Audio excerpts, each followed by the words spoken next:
Popcorn കഴിക്കാൻ ഇഷ്ടപ്പെടാത്തവരുണ്ടാവുമോ? Free ആയിട്ടിരിക്കുമ്പോഴോ cinema കാണാൻ പോകുമ്പോഴോ എല്ലാം തന്നെ പോപ്കോൺ കിട്ടിയാൽ നമ്മൾ എല്ലാവരും കഴിച്ചുകൊണ്ടേയിരിക്കും. എന്നാൽ പോപ്കോൺ തലച്ചോറിൽ നിറഞ്ഞാലോ? കേൾക്കുമ്പോൾ അത്ഭുതം തോന്നല്ലേ, കഴിക്കുന്നത് എങ്ങനെയാണ് തലച്ചോറിലെത്തുന്നതെന്ന്. എന്നാൽ പോപ്കോൺ കഴിക്കാത്തവരിൽ പോലും പോപ്കോൺ തലയിൽ നിറയുന്ന ഒരു അവസ്ഥ ഉണ്ടാവും. എങ്ങനെയെന്നറിയാമോ? പോപ്കോൺ ബ്രെയിൻ സിൻഡ്രോം എന്ന് വിളിക്കുന്ന ഒരു അവസ്ഥയാണ്. ഇതൊരു രോഗമല്ല, പക്ഷേ നമ്മളിൽ ഓരോരുത്തരും ഈ പോപ്കോൺ ബ്രെയിൻ സിൻഡ്രോമിന് അടിമയാണ്. 2011 മുതലാണ് ഈ ഒരു വാക്ക് പോപ്കോൺ ബ്രെയിൻ സിൻഡ്രോം എന്ന് പറയുന്ന ഒരു വാക്ക് വരാൻ തുടങ്ങിയത്. പ്രധാനമായിട്ടും നമ്മൾ എന്തെങ്കിലും കാര്യം വളരെ കോൺസെൻട്രേറ്റ് ചെയ്തുകൊണ്ടിരിക്കുന്നതിൻ്റെ ഇടയ്ക്ക് പതുക്കെ ഒരു 5 മിനിറ്റ് കഴിയുമ്പോൾ മൊബൈൽ എടുക്കും. മൊബൈൽ എടുത്ത് നമ്മൾ റീൽസ് കാണും, ഇല്ലെങ്കിൽ ഷോർട്സ് കാണും, ഇല്ലെങ്കിൽ വാട്സപ്പ് നോക്കും, ഇല്ലെങ്കിൽ ഫേസ്ബുക്ക് എങ്കിലും നോക്കും. ഇങ്ങനെ ഒരുപാട് പേരില്ലേ, നിങ്ങൾ ഞാനും എല്ലാം ഇടയ്ക്ക് ഇങ്ങനെ ചെയ്യാറില്ലേ? പലപ്പോഴും നമ്മൾ ഒരു 10 മിനിറ്റ് തീർക്കണം എന്ന് വിചാരിക്കുന്ന ജോലി 2 മണിക്കൂറായാലും ചിലപ്പോൾ ഇങ്ങനെ വച്ചുകൊണ്ടിരിക്കുന്നതാണ്. പലപ്പോഴും ഇതുകൊണ്ടുള്ള അപകടം എന്ന് പറയുന്നത്, നമ്മൾ പലപ്പോഴും ഈ സോഷ്യൽ മീഡിയയിലേക്ക് നമ്മുടെ ശ്രദ്ധ തിരിഞ്ഞു കഴിയുന്ന സമയത്ത് പലപ്പോഴും നമ്മളൊരു 2 മിനിറ്റ് സോഷ്യൽ മീഡിയ റിലാക്സേഷന് വേണ്ടി എടുത്തിരുന്നാലും നമ്മൾ 1 മണിക്കൂറോട് ചിലപ്പോൾ അതിനകത്ത് ഷോർട്സ് റീൽസ് നോക്കിക്കൊണ്ടേയിരിക്കും. നമുക്ക് കോൺസെൻട്രേറ്റ് ചെയ്ത ഒരു കാര്യം ചെയ്യാനുള്ള ഒരു അവസ്ഥ നഷ്ടപ്പെട്ടു എന്ന് വരാം.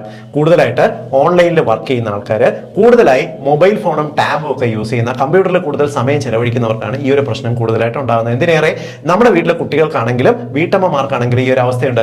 വീട്ടിൽ നമ്മളൊരു സിനിമ കാണുന്നു, ഒരു സീരീസ് കാണുന്നു, മുഴുവനായിട്ടിരുന്ന് കാണാൻ പറ്റില്ല, ബോറടിക്കുന്ന അവസ്ഥ വരും, ഓടിച്ചോടിച്ച് കാണുന്നവരുണ്ട്. കുട്ടികളൊക്കെ എന്തെങ്കിലും ഒരു കാര്യം ചെയ്യാൻ പറയുമ്പോൾ 5 മിനിറ്റ് ചെയ്യും, അത് കഴിഞ്ഞിട്ട് അവർ എഴുന്നേറ്റ് പോകുന്നതാണ്. അല്ലെങ്കിൽ സോഷ്യൽ മീഡിയ നോക്കാതിരിക്കാൻ അവർക്ക് പറ്റത്തില്ല. ഈ ഒരു അവസ്ഥ പലപ്പോഴും നമുക്ക് കോൺസെൻട്രേഷൻ നഷ്ടപ്പെടുന്ന ഒരു സിറ്റുവേഷൻ ഉണ്ടാകും. നമ്മൾ ചെയ്യുന്ന ജോലിയുടെ പെർഫെക്ഷൻ നഷ്ടപ്പെടും.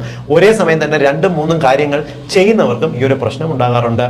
ഈ ഇത്തരത്തിൽ പോപ്കോൺ ബ്രെയിൻ സിൻഡ്രോം എന്ന് പറയുന്നത് ഇന്നത്തെ യുവതലമുറ ഉൾപ്പെടെ ഒരുപാട് പേരിൽ കണ്ടുവരുന്ന ഒരു അവസ്ഥയാണ്. ഇങ്ങനെ കോൺസെൻട്രേറ്റ് ചെയ്യാൻ പറ്റാത്തതുകൊണ്ട് എന്ത് പറ്റും?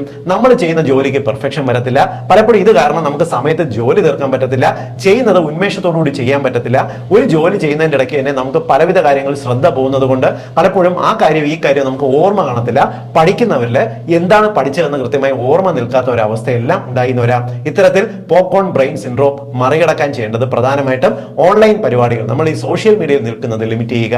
നിങ്ങൾക്ക് മെയിൽ ചെക്ക് ചെയ്യാനോ ബാക്കി എന്തെങ്കിലും സോഷ്യൽ മീഡിയയിലുള്ള ജോലിയാണെങ്കിൽ അതിന്റെ സ്പെസിഫിക് സമയം തീരുമാനിക്കുക. നിങ്ങൾ സോഷ്യൽ മീഡിയ എല്ലാ ജോലിയും കഴിഞ്ഞിട്ടേ എടുക്കുകയുള്ളൂ.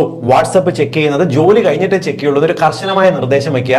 നിങ്ങളുടെ ഫോണിൽ നെറ്റ് ഓഫ് ചെയ്തിടുക. നെറ്റ് ഓൺ ചെയ്തിട്ടാലല്ലേ നമുക്ക് ഡീറ്റെയിൽസ് വരുള്ളൂ. അത് ഓഫ് ചെയ്തിട്ട് വർക്ക് ചെയ്യാനായിട്ട് ശ്രമിക്കുക. കൂടാതെ ഇടയ്ക്കുള്ള സമയത്ത് പ്രകൃതിയിലേക്ക് ശ്രദ്ധിക്കുക. ഇടയ്ക്ക് നടക്കാൻ പോവുക, വ്യായാമം ചെയ്യുക, ഇഷ്ടമുള്ള എന്തെങ്കിലും നാച്ചുറൽ ആയിട്ടുള്ള കാര്യങ്ങളിലേക്ക് സമയം ചെലവഴിക്കാൻ നോക്കുക. ഫ്രണ്ട്സുമായിട്ട് സമയം ചെലവഴിക്കുക. ഇത് വളരെ പ്രധാന